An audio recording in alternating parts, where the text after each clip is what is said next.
Hey there, welcome to the Inclusion Solution Live. I am your season 6 host, Mareisha Reese, and this season is from MEpower to MEpower, BIPOC Leadership Conversations. I'm so happy to have you here on this journey with me.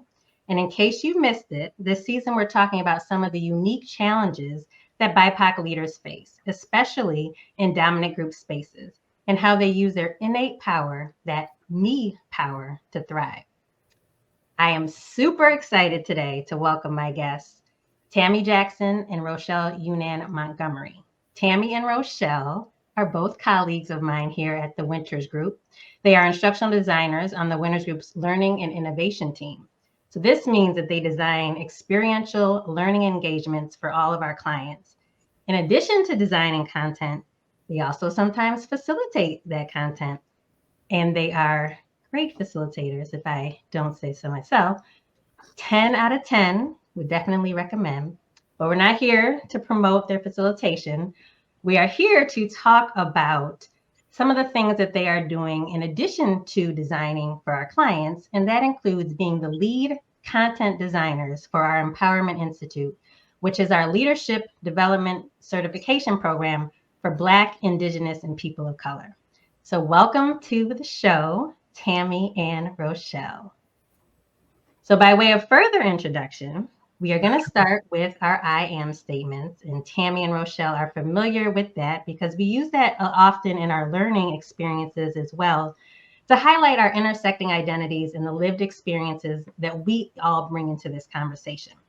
So I'll model it, and then I invite you, Tami and Rochelle, to introduce yourselves with your I am statements. So I am Black, cisgender, able-bodied woman, a Zennial, which means I'm at the cusp of millennial and Gen X. I'm an introvert, a wife, a daughter, a sister, a dog mom, and a current Southerner, but was born and raised in the Northeast United States. So Tami, I invite you to share your I am with our listeners. Appreciate that, Mareisha. What up, though, y'all? My name is Tami Jackson. I actually wrote this down because sometimes I'm like, I can't commit all of them to heart, and that's actually the dope part of intersectionality, that we have many identities, and so if I don't write them down, some of them I actually don't think to mention. But I'll start. I'm a Black, light-skinned, monoracial woman, cisgender. I'm of generous height and generous size. I am from one of the Blackest cities in the nation. I'm very proud of that, despite the fact that I live begrudgingly in Texas. I'm descendant of American chattel slavery. I'm from a working class, blue collar family, and by proxy, the first generation in my family to attend undergrad or grad school. I have invisible chronic illnesses that people cannot see and that affect me daily. I am dyslexic, and so if you ever interact with some of my content, you may notice not only some patterns, but also the fact that sometimes you might see a typo. I am divorced from code switching. I'm a storyteller, a dreamer, a writer, a gamer, a blurred, plus size fashionista. I'm an instructional designer here at the Winters Group. I'm a sister. I'm a little sister. I'm a big homie. I'm a little homie. I'm somebody's baby, somebody's grandbaby. And I'm excited to be here. I'm a whole ass human. Nice to meet y'all. Thank you so much, Tami. That was beautiful. So Rochelle, I invite you to also share your I am statement with our listeners. Great. Hey, everybody. I'm Rochelle Younan-Montgomery. My pronouns are she and her. I am a mixed race, Egyptian and white, cisgender, queer woman. I'm a mother of 2. I am a little sister, a partner, a global wanderer, and a lover of the natural world. I'm a first-generation college graduate. I'm a daughter of an immigrant, and I'm a mindfulness and yoga enthusiast and a student of cultural somatics. And I'm able-bodied, and I think that's all there is to know so at the moment. Thank you, Rochelle. And you all, you've jogged some things. So next time when I do it, I'm going to add a few pieces because, like you said, Tami, it's hard to remember all the things. I said, oh, yeah, I could have said that too. But thank you both for introducing yourselves in that way. So let's get into these questions that I have for you. So you did share a little bit about your background when you gave your I am statements, gave a little taste for the listeners. But I wanted to know if you could go a little deeper and share your story, your background, and your experience, and how it led you to the work that you do today in diversity, equity, inclusion, and justice. You want me to go first? Either one, whoever's All right. feeling it. Whoever's feeling started, you jump. All right. It's funny, this question. I've had this question asked to me before on panels, and I always say it's just because my existence necessitated it. I didn't think about going into quote unquote D&IJ work off rip. It didn't have those acronyms. It didn't have those names when I started off in this work. But at every step of my life, both professionally and personally, I've had to teach people how to treat me. I had to teach people how to treat me as a human being. And that was for my own survival. And it wasn't that it happened naturally. It came with a lot of pain. It came with a lot of grief. But I noticed that in any intersection that I exist in, because of all the intersections that I embody, I'm always somebody's first something, right? Like I'm their first interaction with a woman who is 6'3", or their first interaction with a person who doesn't coach. It's always a first. And so that translated into the work that I did. So in every part of my professional journey, I've done advocacy work of some capacity. Also, my mother was a Black Panther. So it was, my father got drafted to the Vietnam War. And so, my brother was a hustler. And so it's just kind of those things that kind of makes the gumbo, right? But, when you live a life where you have to kind of constantly teach people how to treat you like a human being, that muscle gets real strong. Yeah. So that's how I got to this work. Yeah, thank you. Thank you for sharing. How about you, Rochelle? Yeah, I think in large part, I'm in this work because of a lot of xenophobia that I experienced growing up in the white suburbs of Minnesota, particularly around the time of 9/11, when there was so much grief and trauma in the US. At the same time, my dad was suddenly feared, and people called him a terrorist, and friends didn't want to come over and play. And I'm very aware of my proximity to whiteness, and racially, that hasn't been as much of a maybe barrier for me. But I think the xenophobia is my maybe my wound that I work to heal personally. And also that's sort of my starting point, is as a little girl being told I was different and that my family was scary.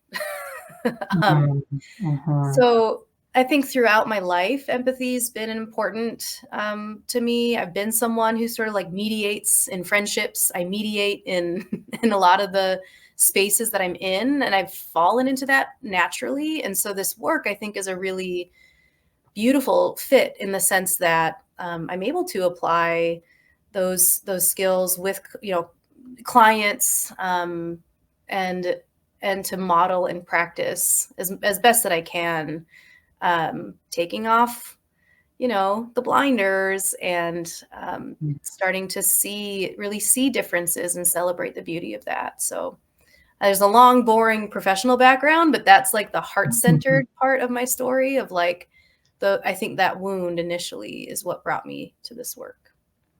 Thank you. Thank you both for sharing. So my next question is, it kind of piggybacks off of this and your lived experiences. So as I shared in the introduction, you both are lead content designers for our Empowerment Institute. So what lived experiences have you drawn inspiration from to help you with designing that content or thinking about how to approach the program, and how, I imagine you probably think if I was in these seats, what would have helped me, right? And so how did those lived experiences really help to shape the content you design and how you approach doing this work?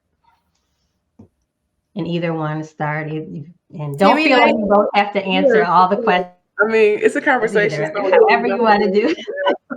It's a conversation. We've been in Zoom for 4 years. It's all good. I kind of said it earlier in my introduction, like I've had to literally learn myself enough and be self-aware enough, and to use Rochelle's language, to like learn what my wounds are, not were, because it's a constant healing. It's going to be forever for the rest of my life. Mm-hmm. And while doing that, when you are 6'3" and 400 pounds and a Black woman, like no one lets you forget ever. And so, and society doesn't, and structurally it doesn't. Like, you were reminded of that reality every single day, not any other intersections that I've mentioned, but those particular, just off of that. And so when I think about having to have taught managers like how to treat me better and how to be a better advocate, because they didn't have any experience with anybody like me ever. And so they were not able to provide air cover. They were not able to provide the proper mentorship, because they had not been in a position where I'll say this, many had not been in a position where somebody was very honest about their intersections and their identities, be so honest, and how that impacted their experiences at work. Because we're taught to not talk about these things. Up until 4 years ago, we're taught to not have a conversation about these things. And so that influenced me for the empowerment work, because I was like, oh, I've been doing this. Like, I've been teaching people how to survive in these particular structures just by showing up in the way that I chose authentically to do so. And that also comes, and we'll talk about it a little later, it comes a little bit of risk. Not a little bit, but it can come with risk, flat out. And I think that is the thing that my biggest lived experience is having to ask for what I needed, and then learning the tools how to teach other people to show up for me in the way that I need them to show up. And in doing so, you by proxy end up making a little bit of room for everybody coming behind you, just by proxy. Right. So yeah, I think for me, as I started supervising folks, like being in a position where I was had the privilege to support and supervise a team of people, I was just replicating what I had learned from white supremacy culture, frankly, right? From a dominant culture. I was like, rinse, repeat. Okay, I guess this is how we do it. I guess I need to be like punitive and perfectionistic and move with urgency. And okay, so because that's what people get rewarded for.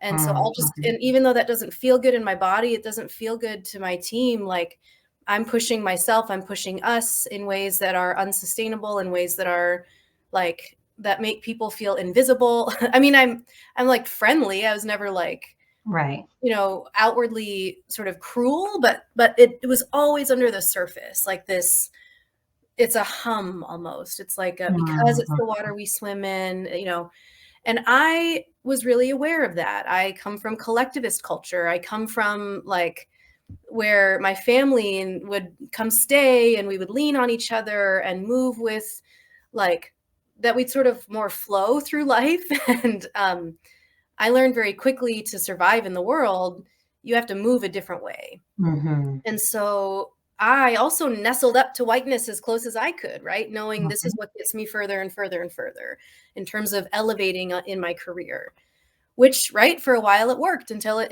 didn't, until I was miserable, like until I was in a place where I was policing people for, I remember this story, and Tami knows this, and I love working on this program with Tami, I have to say, because we're constantly sharing stories like, oh my God, this thing happened. And oh, this happened. Like, with both of us having 14, 15 years of professional experience, we are constantly there, right?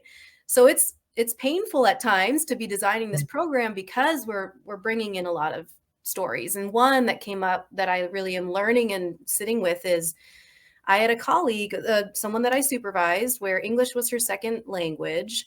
And, I was sort of policing her grammar or ways that she would communicate. And she's working with students primarily, right? It's not like we're doing she wasn't like making marketing materials or something.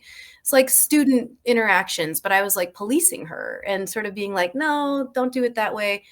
And later realized, oh, I was doing that because of the shame I held as a child of someone who spoke English as a second language, right? Yeah.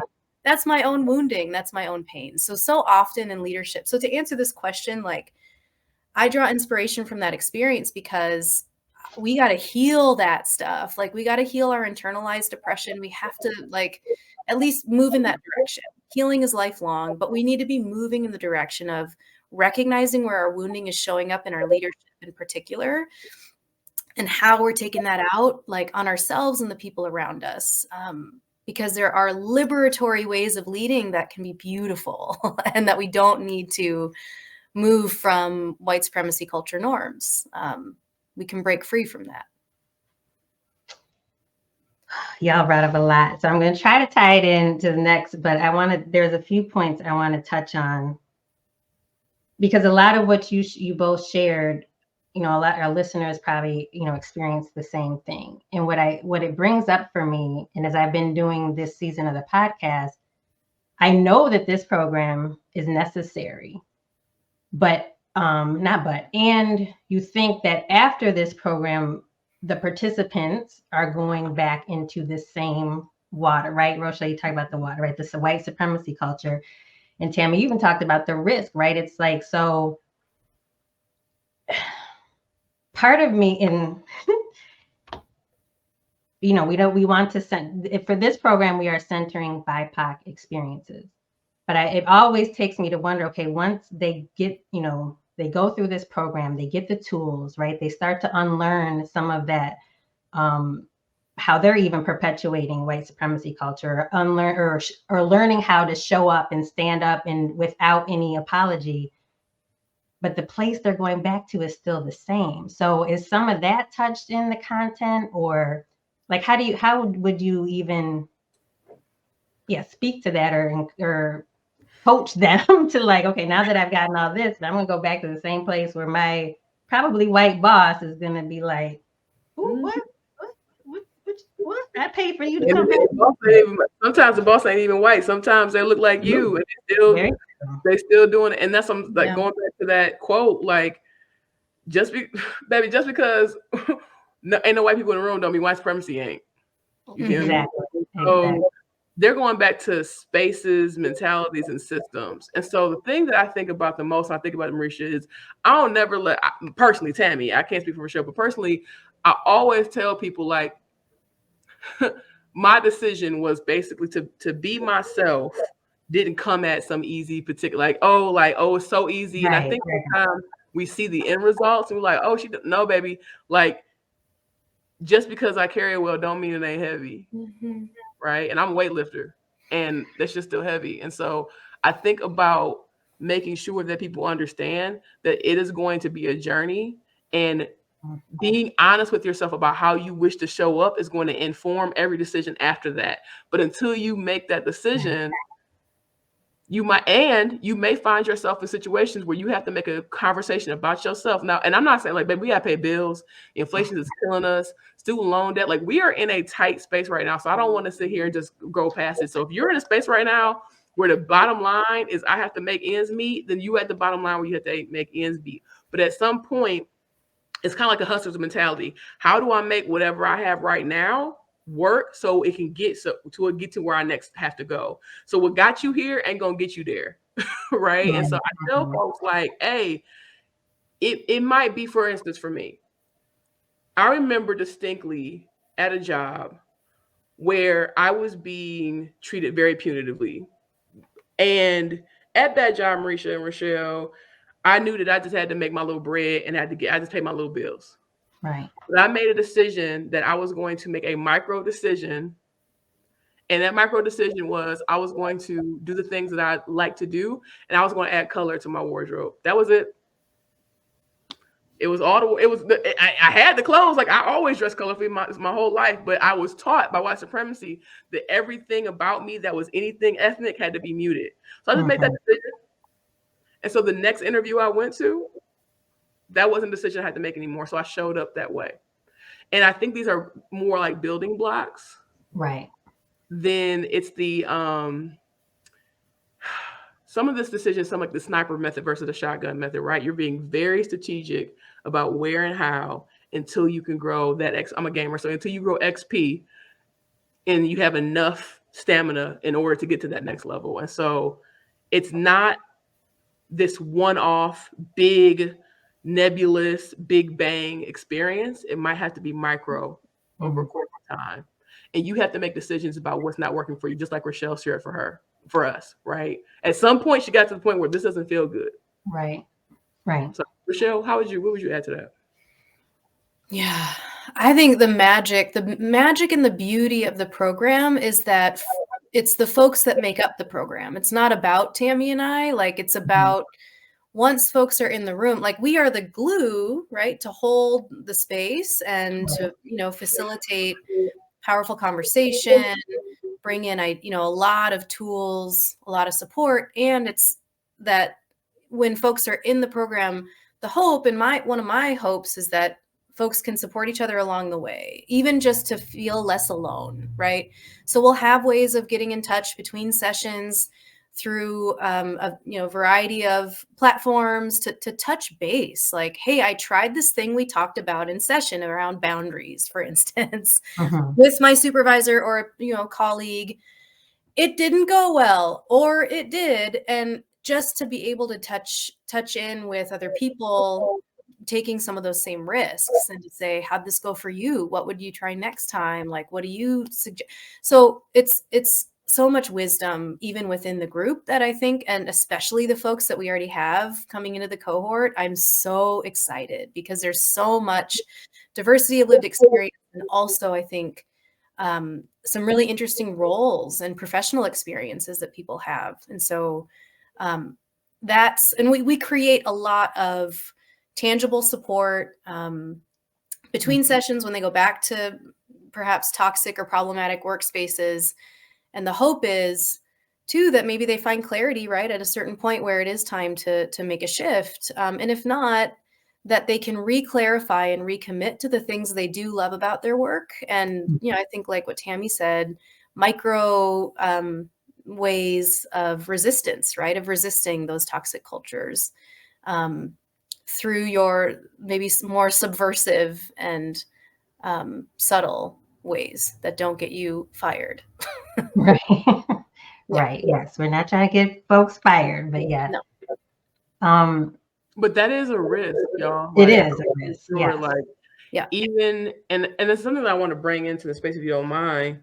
Yeah. Even when you are doing all the things that white supremacy teaches you to do, you can still find yourself on the breadline. You Yes. feel me? So like that is a reality that I was not ready for when I was younger to like face. I was like, oh, that's kind of what one of the other things that was an impetus to my experience was like, oh, I did all the things. I stopped talking like I orally talk. I code switched so that you didn't know that I was from a working class family. I straightened my hair. I wore the clothes. I lost the weight. Right. I did all the Cirque du Soleil Olympics, and I'm still on the breadline, or I'm still not getting promoted, or I'm still not getting paid the same as my coworkers who aren't Black, et cetera, et cetera, et cetera, et cetera. And so Yeah. I want to make sure that I'm honest and in the understanding that you can do all the things that white supremacy teaches you and still find yourself. And a lot of folks after the lynching of George Floyd found that to be true for them. And then, they found like I did all the things and then here I am. Yeah. And I come from a city where this is a little personal, a little bit emotional, but like I saw that happen to my people so many times over multiple times, losing their jobs, losing their homes, losing their livelihoods, and playing the game with perfection. So I want to make sure that I honor what Rochelle brought into the table and let people know that the decision you have to make is ultimately with you and your soul. Yes. And that's powerful because that came up for me when you both were talking earlier that we can, like you said, play this game. We could try to, fit in and conform, shrink ourselves and code switch, but we'll be the first one out the door. First one's fight, and it's like, for what? So why are we doing all this when it's not helping us? We're in to your point, Rochelle, you felt sick, you didn't feel well, you felt, so yes, I think that's really powerful to like for people like, and one of you shared earlier too, like this is something you have to sit down with yourself and really, you have to be self-aware, right? You have to know like who am I willing to show up as, or am I willing to show up as my true self and understanding what that could mean. But and even though, you know, I don't want to say even though you could be on the breadline, but it's like you have to weigh the, you know, like, is it, you know, me coming in with this mask on every day is not healthy, right? It's not, you know, and so I have to decide at some point, am I going to continue to wear this mask or take it off and then find, you know, find that place that will accept me for me. And, you know, like we said earlier, we're not trying to get people like, don't just go right off and quit, but you might have to quit, but don't, we're not, like, don't talk about, I lost my job. Oh, we didn't mean that. But I see what you're saying. I mean, but that's really powerful because we often, and sometimes we don't even know, right? We're doing that. Yeah, that's another point. Right. And so you have, so I think even bringing it up and people are like, oh, wow, yes, I do that, for them to realize. And the Empowerment Institute that Rochelle and I co-designed actually invites our learners to take that journey with themselves, right? We're inviting learners to kind of, and this is I use this language in another workshop that I do outside the Empowerment Institute, but we're inviting them to like really spend some time with their own origin story. Why is this value to me? Why is this important to me? Where did I learn this? How did I get to this place? Because we're not taught to do that exercise, that an interpersonal exercise, in order to like win in a capitalistic white supremacist society. Like, we're not taught that. It doesn't behoove us to take that exercise. And our learners will have to do that hard work as well. We're going to teach them skill sets how to navigate these systems. We're going to be teaching them skill sets how to navigate themselves as well. Yeah. Yes. Yeah, I love that. I love it. I love it. I want to, so I have a question around just why you think the program is necessary, but I wanted to share with the listeners too. So the Winters Group was intentional that the designers are BIPOC in designing the program. So it's by BIPOC and for BIPOC. So when you think about like why the Institute is necessary, I also wanted to know if you could share, why do you think it's like that was important to make sure that the designers are BIPOC, and also that just sharing with our listeners the importance of having a space where it's all BIPOC, or where they're together, versus having a mixed group. Oh, why can't this be a mixed leadership program, right? And so if you can share some of that in your response to just overall why you feel this program is necessary. Where to begin? Oh man. Where to begin? Well, I think, so to the first part of your question, Mareisha, around who's designing, right? So our co-chairs, Mary Frances and Terrence, Tami and I, so the four of us really working together is important. I recognize the privileges I hold being mixed race. Like, I think it's really important that we are, first and foremost, clear with each other about the dynamics even within our small little group of four people designing. Right.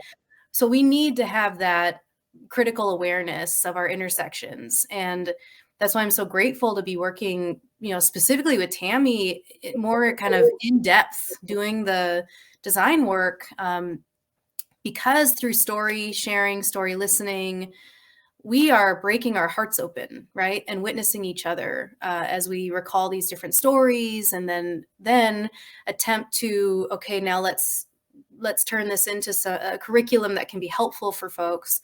We're always talking about how BIPOC is such this, there's pros and cons to that term, because my God, like the variety of lived experiences, even within that, is important to know and address. Well, and I want to invite Tami to speak to this more, but just grounding into the realities of anti-Blackness within and amongst communities of color and how that can show up. And so we are clear that that's something at the forefront as we design, and recognizing even how we might be perpetuating any of these things that we're trying to also teach on, right? So Tami, I don't know if there's anything you want to add to that. Yeah, I think whenever we're in a particular time right now currently where if you say the word anti-Black, Black race, any of that, people get shook. That's kind of where we're at right now. And it's funny because anybody who lived long enough knows that this is not the first rodeo. You feel me? Like, if you had enough time to live long enough, you see this as cyclical. But what doesn't change is how our society has benefited from two major components, which is the genocide of indigenous peoples on this land that we all live on, and the free labor of enslaved African descendants. So there is a particular type of insidiousness to anti-Blackness because it makes it so that there's a saying in the military, and it goes like shit rolls downhill, like, and that's from the Roman Empire, right? Like the actual like the aqueduct would roll down here when people would have to use the restroom to the people from the top, from the very, very bottom.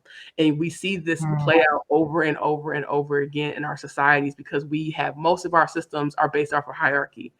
And just because we all experience oppression doesn't mean we experience it the same, myself included, like Rochelle was saying. So just because I'm a Black woman who's monoracial doesn't mean I don't get a lot of privileges from my skin not being light, right? And that is something that is, if I want to be a leader, if I want to make change, I have to come to terms with all the ways in which I also benefit from anti-Blackness, right?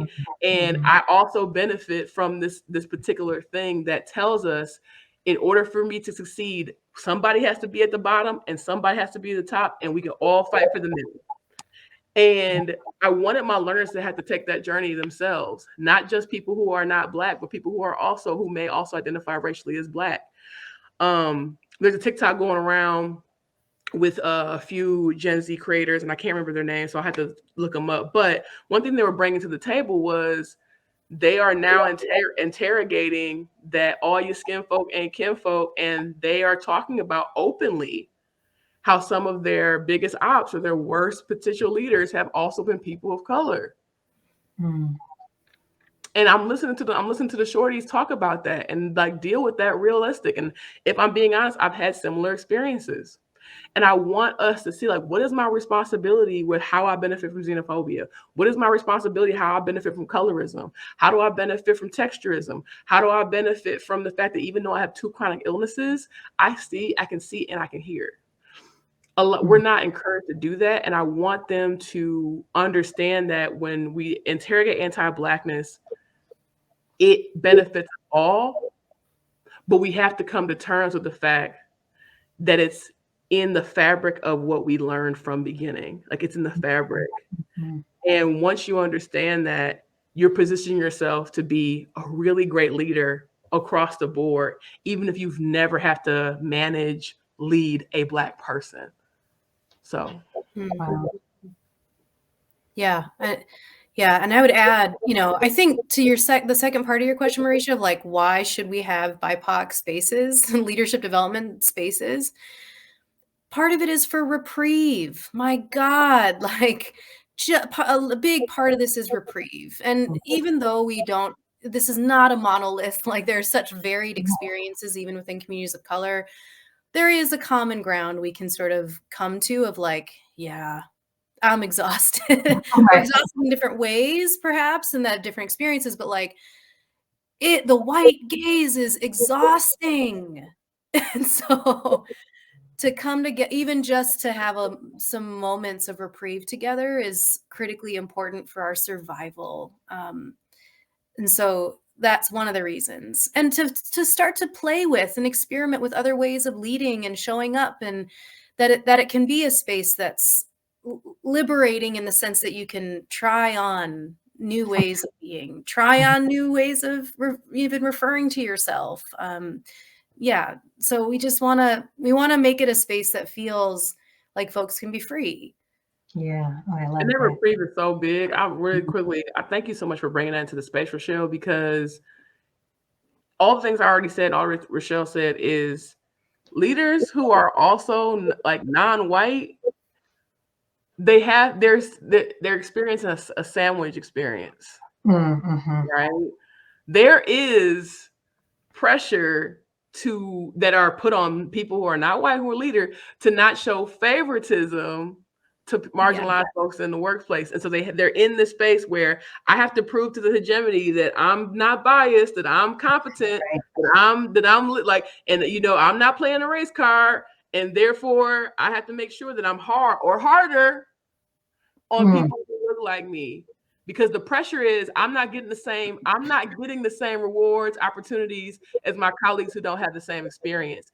And those types of systems offer zero reprieve. Yes. And I want them to think about that as well, right? Like I want to make sure that no, I'm also talking about like, yes, I have been at the bottom with a leader of color who was a trash human being, and they exist in a trash system. Right. Right. And so I want them to explore with that, right? And why? Ask the why. I want to invoke curiosity on why I adhere to these systems, why this is important to me. And I want my learners to do the same thing. Yeah. I want to sign up for this program. I'm just going to sit in and observe. Audit. Is that what they call it when you go for free? Audit the course? Okay.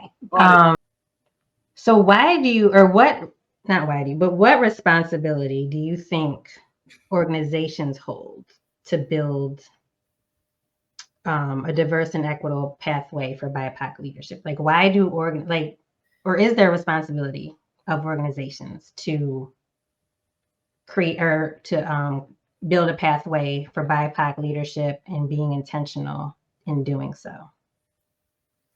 1,000%, because the default is that you usher in clones of yourself. Like 1,000%. We are unapologetically saying and boldly claiming that organizations must and should have been taking the responsibility to not only create pathways, pipelines, but intentionally create and foster spaces of inclusion, of belonging.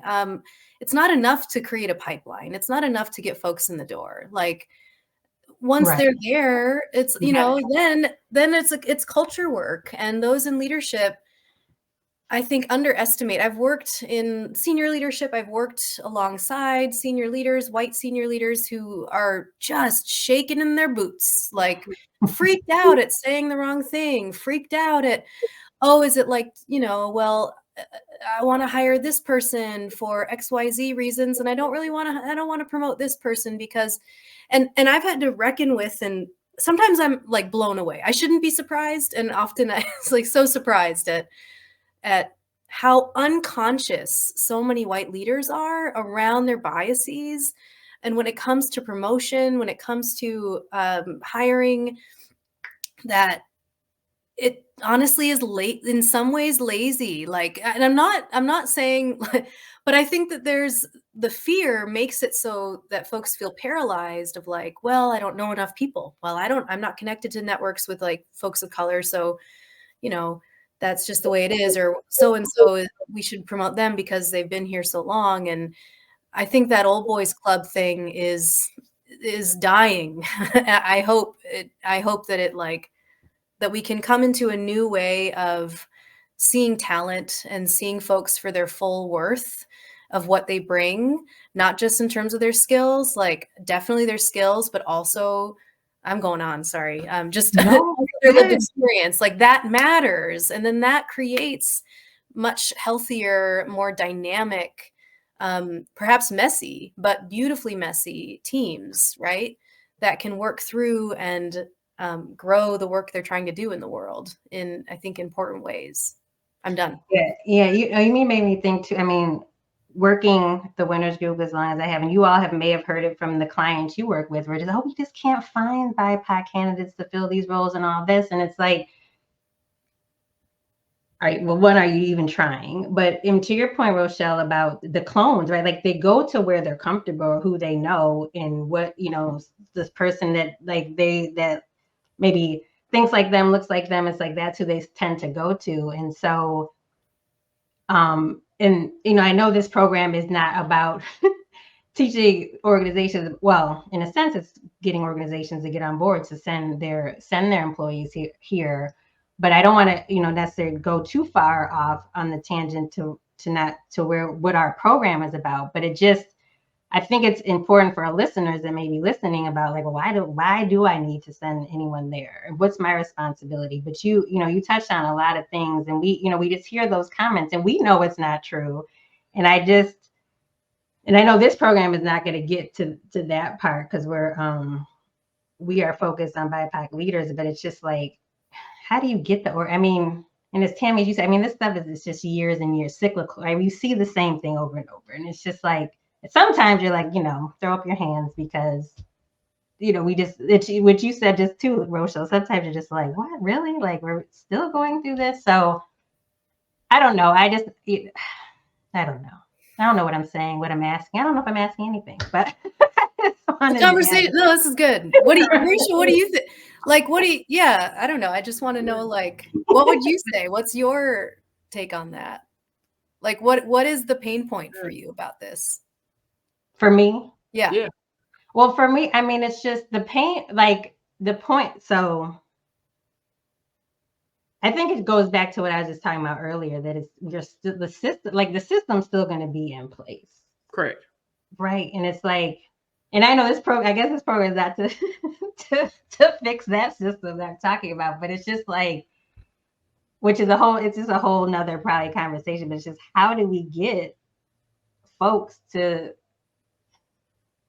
want to build up their BIPOC, want to like, right. It's frustrating because we do this work. Yeah. We see the same thing and you just like, how do we get through? And I don't know. It just frustrates me. And so I think, I mean, this program, I love this program, but it's like, I don't know. Yeah. I mean, but here's the thing. That's the human thing, right? That's real. And that's the human response, Mareisha.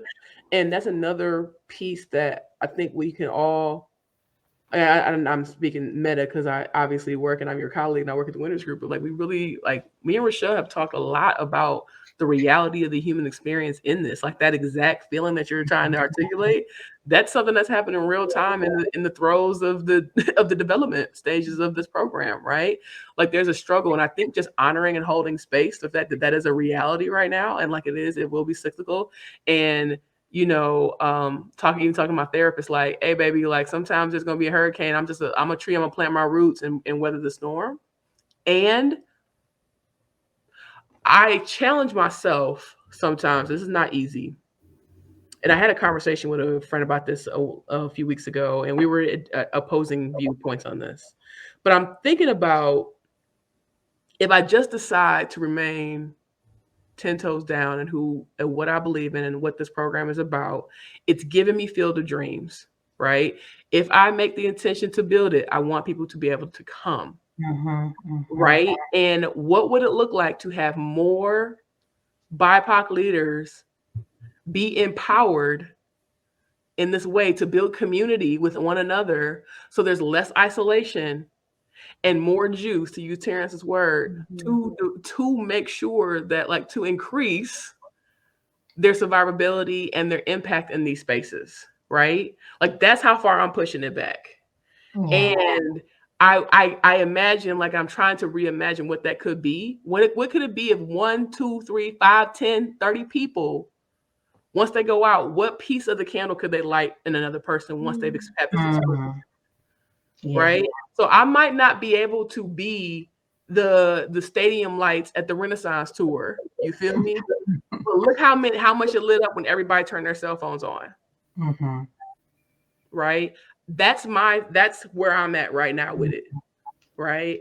Like, what would it be like to have? Because let me tell you, it wasn't, when I was in my other organizations pre-TWG, it didn't come immediately that people were, supportive. It came with some pain. But guess what? There's people there right now at them organizations who are wearing their hair purple, who are being a little bit more inclusive to their leaders, who are thinking about things they didn't think about before. And that does have a impact on emotional ROI and spiritual ROI and the bottom line for real.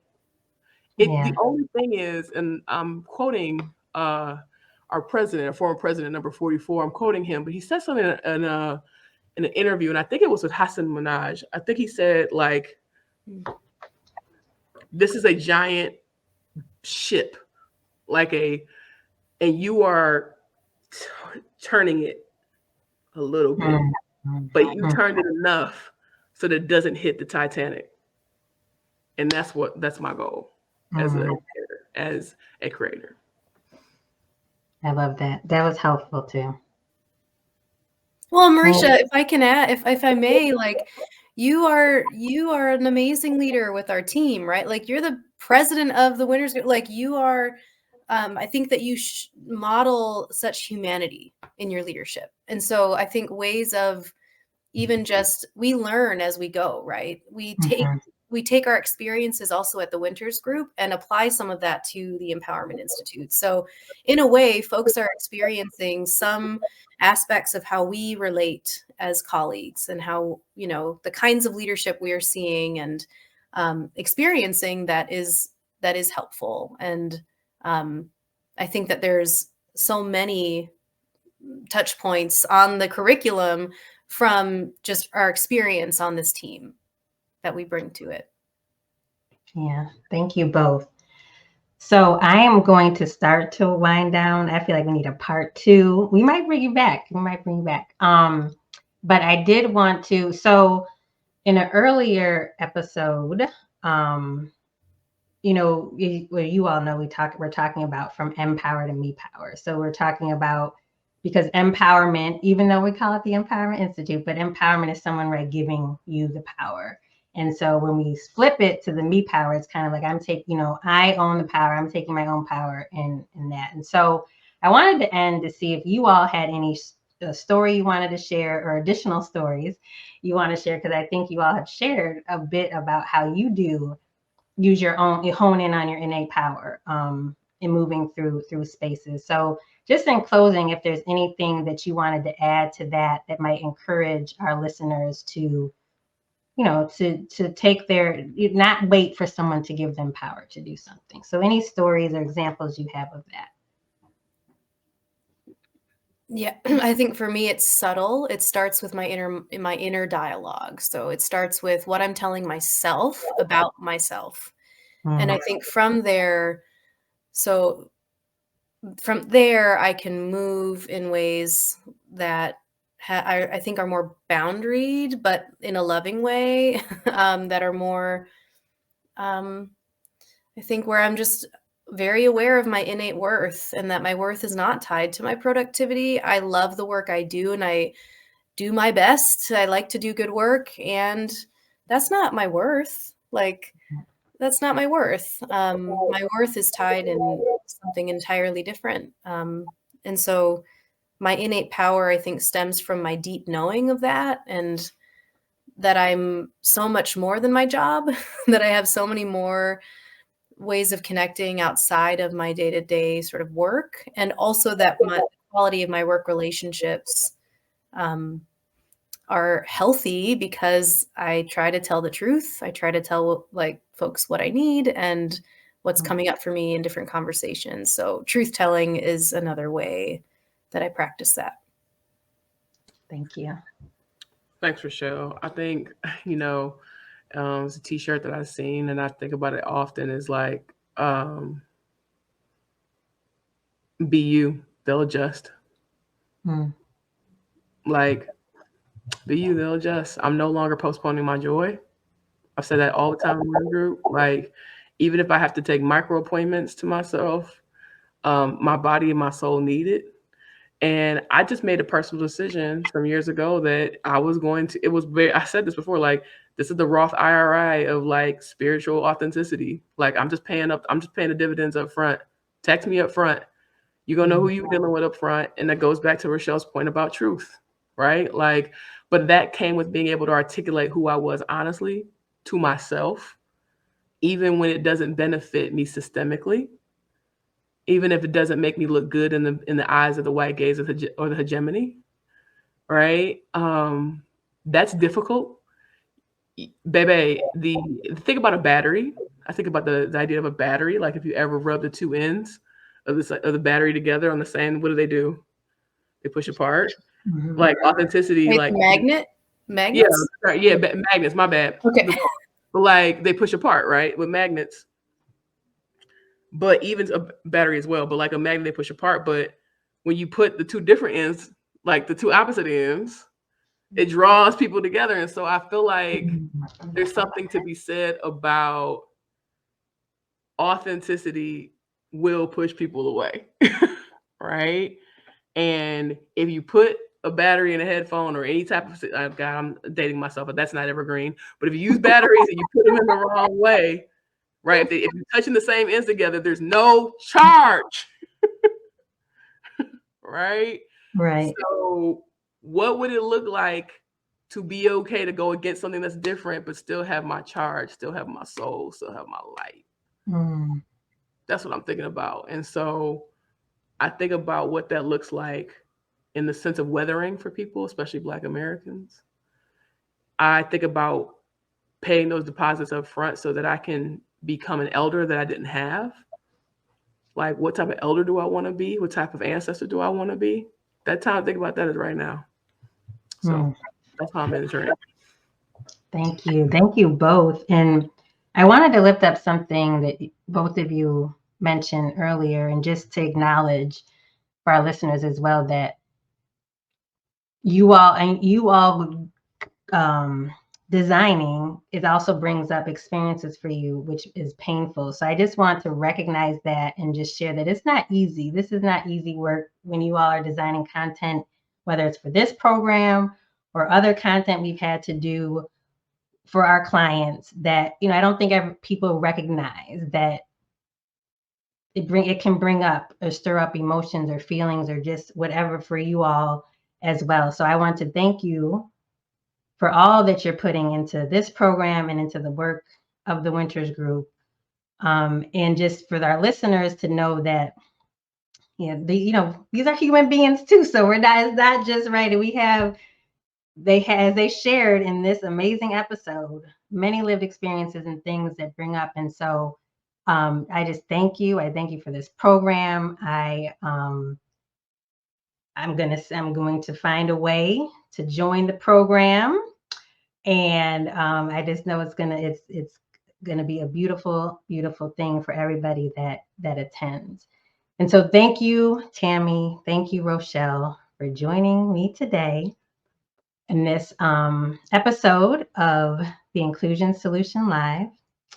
And so that is a wrap for this episode of From MEpower to MEpower. Please join me next time as we further explore the differences that make a difference when it comes to BIPOC leaders. Until next time, stay MEpowered. Thank you.